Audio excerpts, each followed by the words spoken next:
প্রিয় ফেসবুকের বন্ধু এবং আমার রাজনৈতিক সহযোদ্ধাদেরকে জানাই শুভেচ্ছা, অভিনন্দন এবং আসসালামু আলাইকুম। গতকাল প্রধান উপদেষ্টা জুলাইয়ের ঘোষণাপত্র ঘোষণা করেছেন। এই ঘোষণাপত্রে জুলাইয়ের জাতির যে আকাঙ্ক্ষা ছিল সেই আকাঙ্ক্ষাগুলোকে প্রত্যাশা অনুযায়ী হয়নি এবং তিনি গতকালকে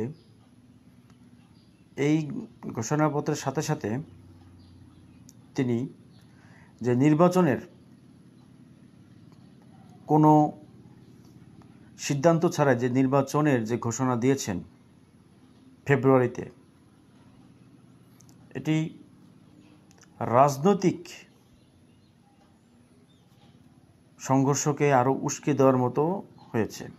কারণ সংস্কার এবং বিচার ছাড়া কিভাবে তিনি নির্বাচনের তারিখ বা নির্বাচনের শিডিউল ঘোষণা করলেন? কারণ একটা পক্ষ চাচ্ছে যে দ্রুত নির্বাচন, এবং সেই পক্ষ বলতে গেলে তারা পাশের দেশ ভারতের সাথে হাতে হাত মিলিয়ে ষড়যন্ত্রে লিপ্ত আছে।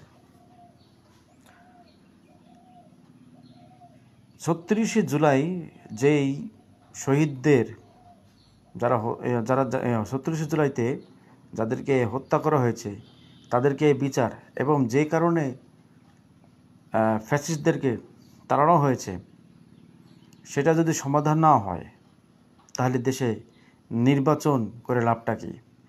এই নির্বাচন করার পরও তো সেই ফ্যাসিস্ট আসবে কি না সেটাও তো দেখার বিষয় আছে।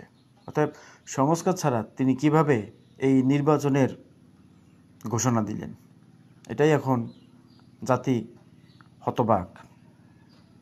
বাংলাদেশের মানুষ ওনার কাছ থেকে এই জিনিসটা আশা করে নাই।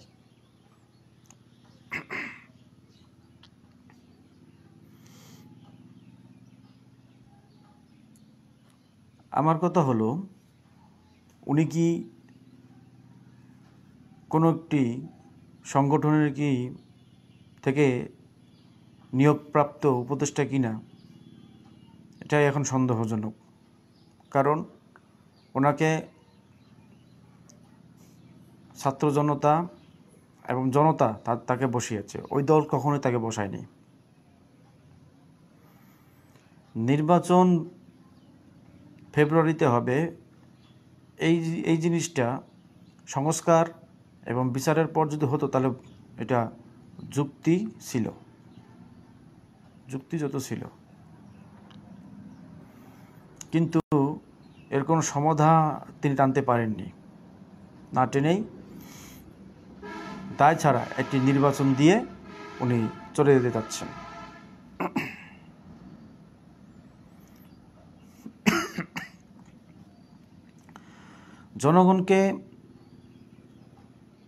জনগণও এই নির্বাচনে অংশগ্রহণ করবে কিনা সন্দেহজনক আছে। রাজনৈতিক দল তো দূরে থাক, বেশিরভাগ রাজনৈতিক দলই এই নির্বাচনে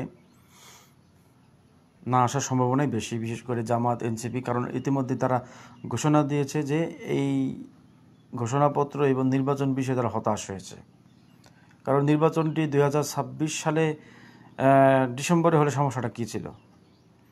কারণ ওই সময় দিলে সবগুলো দলই অংশগ্রহণ করতে পারত। হ্যাঁ, তবে কিছু কিছু রাজনৈতিক দল যারা এলো ওই মহলের পালককৃত রাজনৈতিক দল থাকতে পারে, তাদের জন্য এটা সুবিধা হয়েছে। কিন্তু প্রকৃত গণতন্ত্র প্রতিষ্ঠা করার জন্য এবং সংস্কার এবং বিচার বাধাগ্রস্ত করার জন্যই এই নির্বাচনটি ঘোষণার দেওয়ার মতো কাজ তারা করিয়েছে।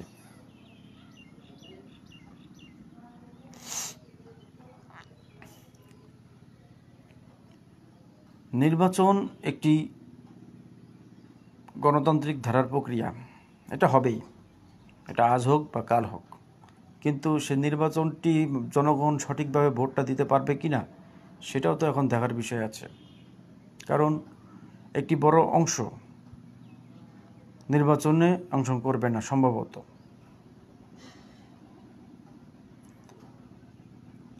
আমরা চাই আমাদের মতো যারা মোটামুটি স্ট্যাবলিশড রাজনৈতিক দলগুলো রয়েছে তারা সংস্কার এবং বিচার, বিশেষ করে সংস্কারটা দরকার বেশি করে। কারণ নির্বাচন এলেই বিশেষ করে বড় দলগুলো তাদের হ্যাডাম বেশি হয়ে যায় এবং তারা পেশি শক্তি,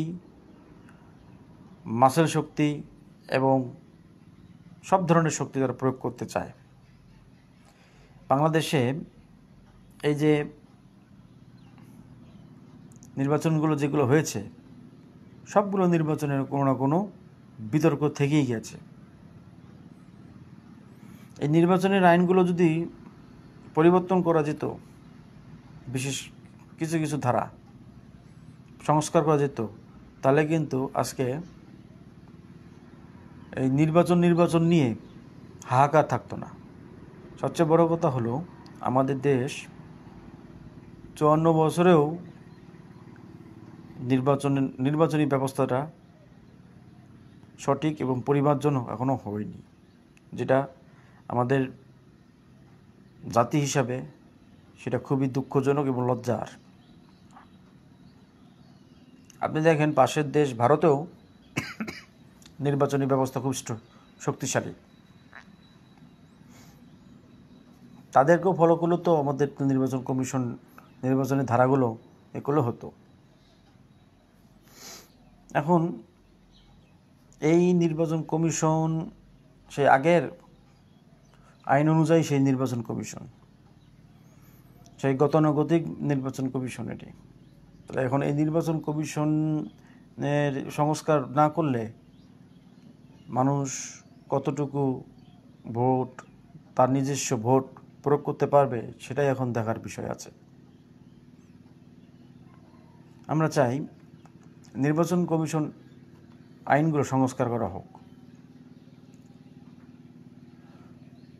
কারণ এই যে এখানে যদি আইন যদি সংস্কার করানো হয়, স্থানীয় হোক জাতীয় হোক, সব ধরনেরই নির্বাচনে মারামারি অনিবার্য, সংঘাত অনিবার্য, যেটার কারণে কিন্তু এই জুলাই ফ্যাসিস্টে বিদায় করার জন্য জাতি ঐক্যবদ্ধ হয়েছিল।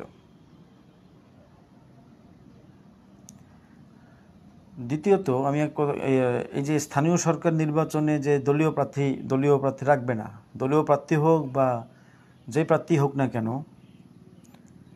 কোনো না কোনো তো সাপোর্ট তো থাকবেই। কিন্তু সাপোর্ট থাকা সত্ত্বেও সেই দল কি ওই সাপোর্টীয় ব্যক্তির পক্ষে কি নির্বাচন করবে না? অবশ্যই করবে। তাহলে দলীয় প্রতীক ছাড়াও কিন্তু সংঘাত আরও বেশি উস্কে দেবে। এখন এই জিনিসটা যদি মনে করে যে না, স্থানীয় সরকার নির্বাচনে প্রতীক রাখবে না, দলীয় প্রতীক রাখবে না, তাহলে একটা দল বুঝবে কীভাবে তার মাঠ পর্যায়ে জনপ্রিয়তা আছে কিনা, বা ওই প্রতীকের জনপ্রিয়তা যাচাই বাছাই করবে কিনা যে ওর জনপ্রিয়তা কেমন আছে? সেটা জানার জন্য তো এই স্থানীয় সরকার নির্বাচনগুলোতে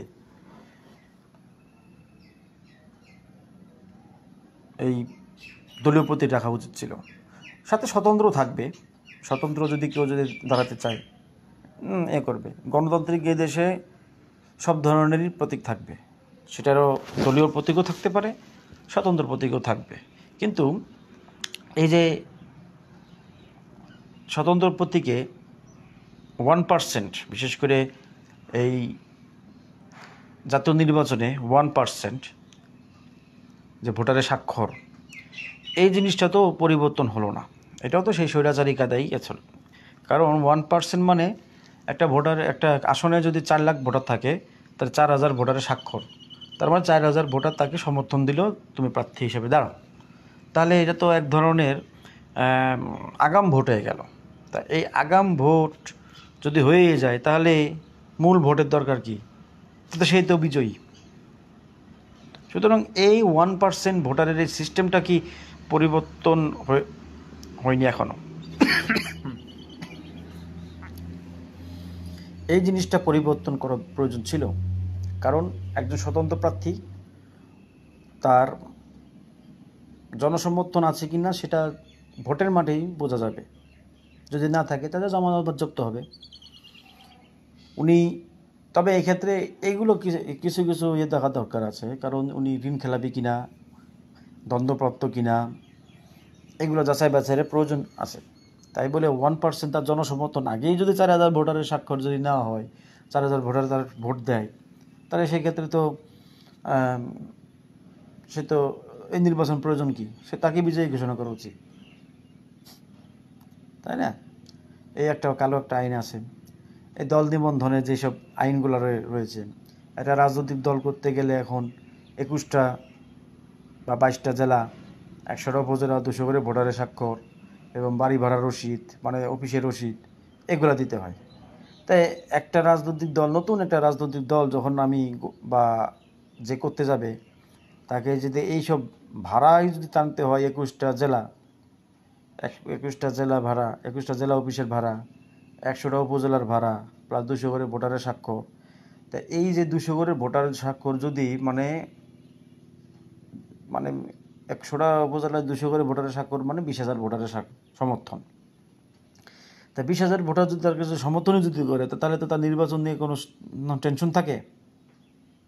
আমি একটা দল করলাম, মানুষ জানলো আমার দল সম্পর্কে যে এই দলটা আছে, এই দলটা নির্বাচনে কেমন কি করতে পারে সেটাই এখন দেখার বিষয় আছে।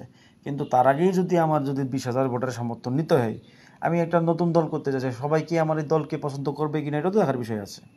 মানুষ গ্রহণ করবে কিনা, নতুন দল, এটা নিবন্ধন নাই, সমর্থন দেবে কেউ? সমর্থন দিবে না।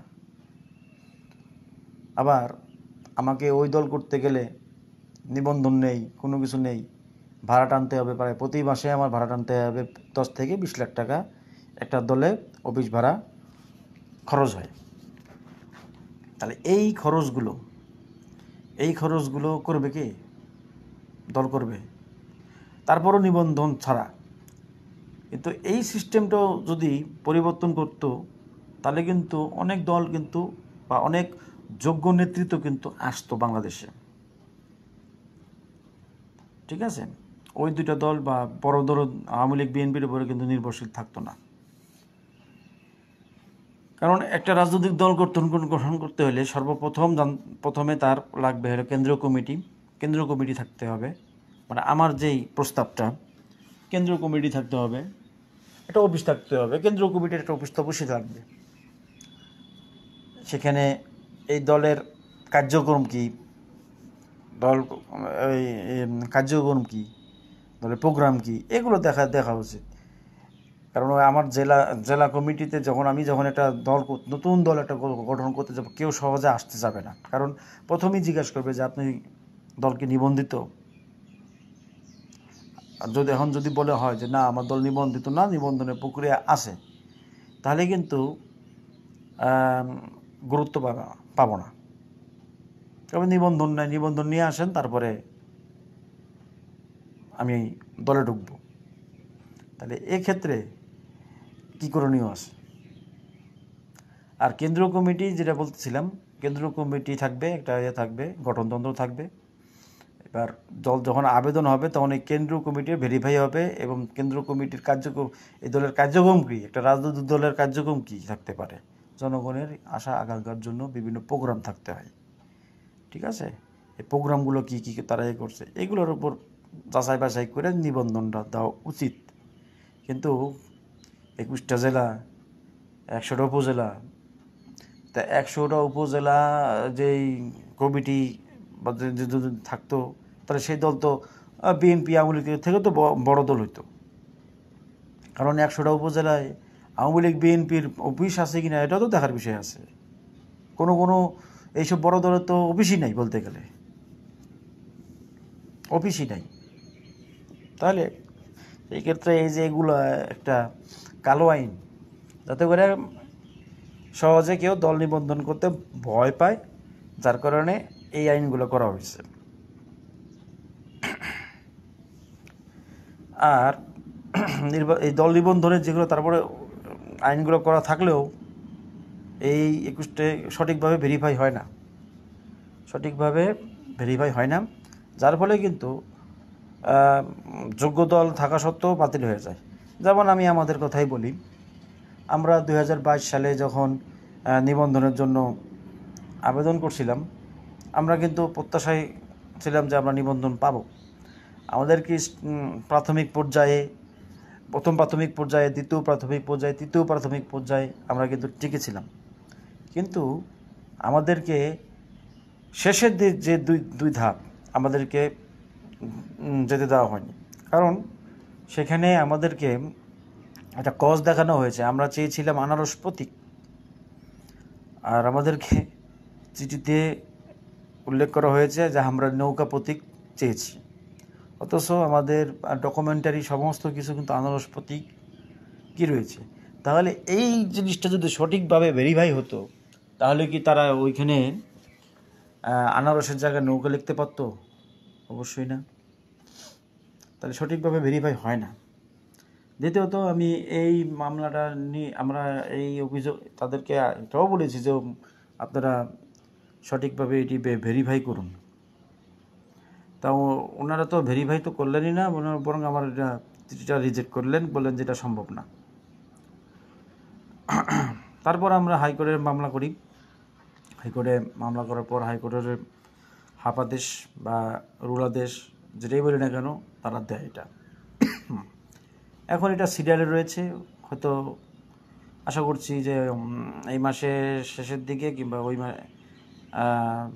সেপ্টেম্বরের মধ্যে এটি সম্ভবত নিবন্ধন হয়ে যাবে আমাদের, আশা করা যাচ্ছে। তা যেটা আমি বলছিলাম, এই যে এই সংস্কার এবং বিচার ছাড়া যে নির্বাচনের কথা প্রধান উপদেষ্টা যে কাণ্ডজ্ঞানহীনভাবে ঘোষণা করলেন, এটা আসলে এটা সঠিক হয় নাই। কারণ এটা রাজনৈতিক বিভেদকে আর উস্কে দিল। এটা বিশেষ করে একটা পক্ষ তো নির্বাচনে নেই, তারা তো নির্বাচন বানচালের জন্য প্রস্তুত হয়েই আছে। এবার যদি কোনো কারণে নির্বাচনের জন্য ওই দলগুলো, বিশেষ করে জামাত এবং এনসিপি না আসে, তাহলে এই নির্বাচনটাও হবে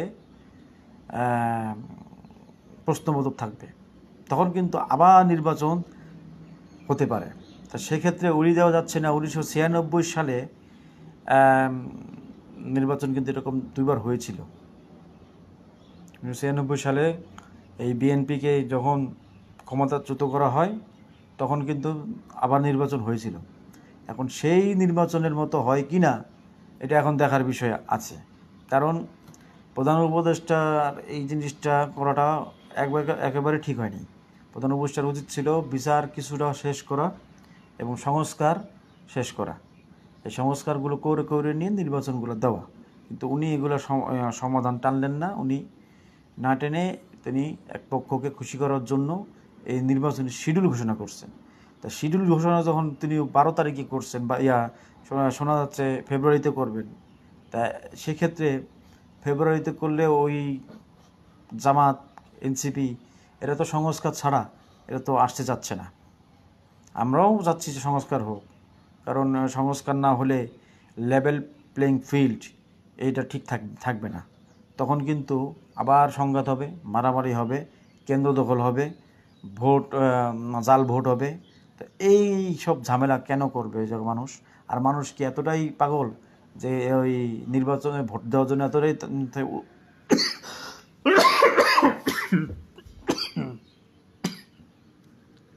সরি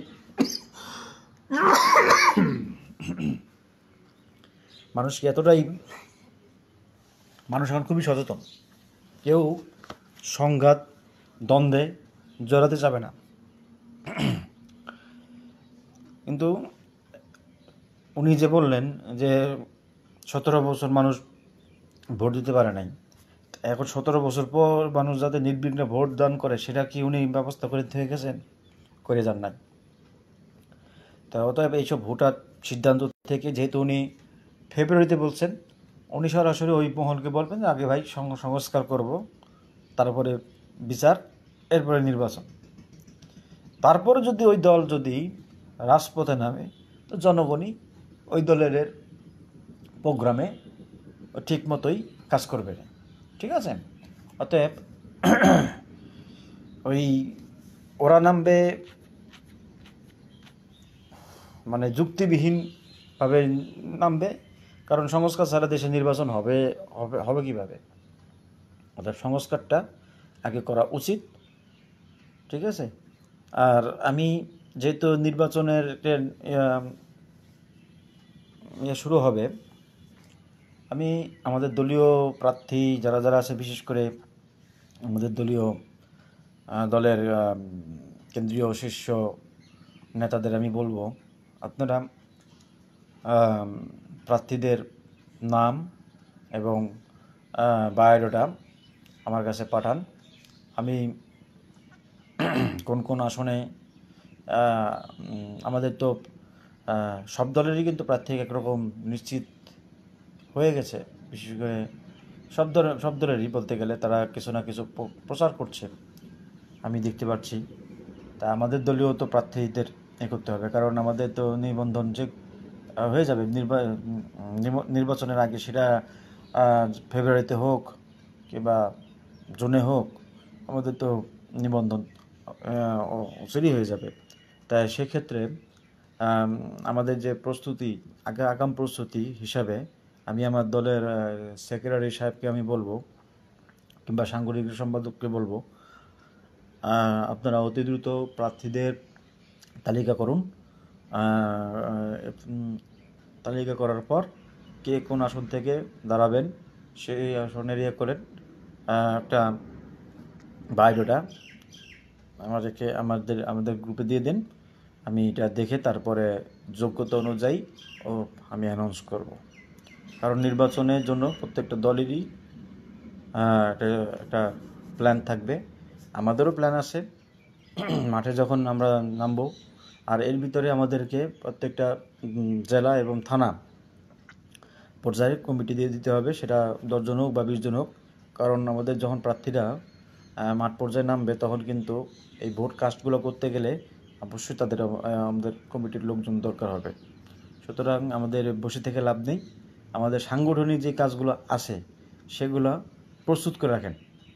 আর নিবন্ধন একটি আইনি প্রক্রিয়া, এটা অতি শীঘ্রই এটা শুরু হবে, এবং এই মাসের মধ্যে নাও হলেও ওই সামনের মাসের ভিতরেই, আগামী মাসের মধ্যেই এটার চূড়ান্ত রায় এবং চূড়ান্ত ফল আমাদেরই আসবে, কারণ এটা হয়ে যাবে, এটা আশা করা যায়। সুতরাং আমি আমাদের দলে যারা আছেন তাদেরকে বলছি, আপনারা অতি শীঘ্রই প্রার্থীদের তালিকা এবং কমিটির তালিকাগুলো আমার কাছে হ্যান্ডওভার করেন। কারণ অতি শীঘ্রই আমাদেরকে এই বিষয়টা নিয়ে করতে হবে। যদি ফেব্রুয়ারিতে নির্বাচন হয়, তাহলে ফেব্রুয়ারির জন্য প্রস্তুতি নিতে হবে। যদি হয়, মানে নির্বাচনের জন্য আমাদের প্রস্তুত থাকতে হবে, সরাসরি বাংলা হিসাব। ঠিক আছে? ধন্যবাদ।